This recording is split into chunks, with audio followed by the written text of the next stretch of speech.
السلام علیکم ورحمۃ اللہ وبرکاتہ۔ بسم اللہ الرحمن الرحیم۔ غمگین شخص کے کان میں اذان دینا۔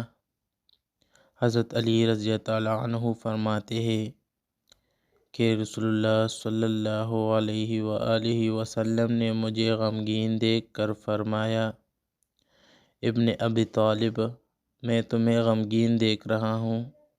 میں نے کہا، جی ہاں، آپ صلی اللہ علیہ وآلہ وسلم نے یہ آیت فرمائی۔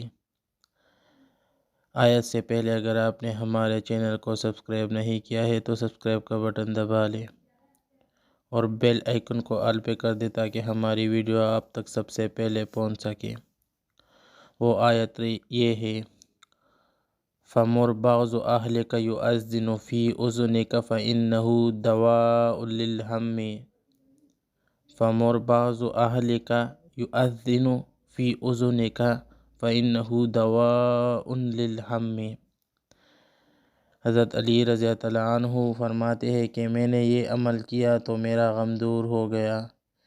اسی طرح اس حدیث کے تمام راویوں میں اس کو آزما کر دیکھا تو سب نے اس کو مجرب پایا، یعنی جو شخص کسی رنج و غم میں مبتلا ہو، اس کے کان میں اذان دینے سے اس کا رنج و غم دور ہو جاتا ہے۔